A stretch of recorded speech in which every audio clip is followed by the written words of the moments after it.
Can we go back to the original sin here? Under the Biden administration, 4 years of open borders, millions of illegal aliens flooding into our country. How do you get them out? Of course, the Democrats don't want you to get them out.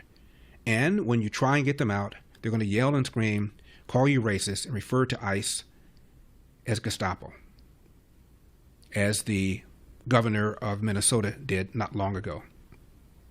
What's the original sin here?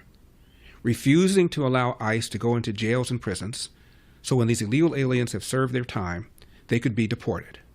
Instead, they release them to the community, which means ICE then has to go into the community, with much greater risk, to extract them. Is anybody talking about that? What's the original sin here?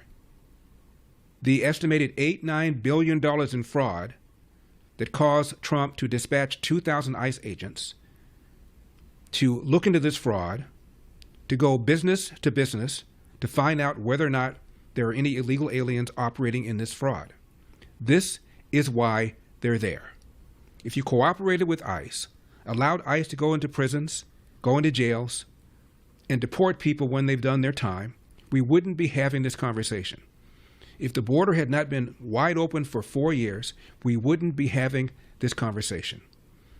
If fraud had not been taken place over a period of maybe 10 years in the Somali community in Minnesota, we wouldn't be having this conversation.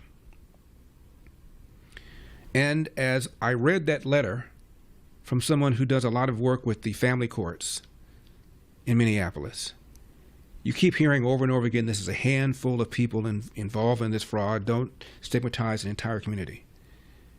Well, when you are a mother and you're claiming your kid is autistic and he's not or she's not in order to get money, when you're a mother and you're claiming that you're dropping your kid off to a child care center, daycare center, and you're not,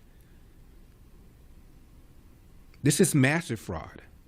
Not just the individuals that set up the daycares, but the mothers and the families that are complicit in extracting money from taxpayers and putting them in the pocket of thieves. It is not something that is tiny. It is not something that's isolated. It is probably something that many, many families are knowingly engaged in.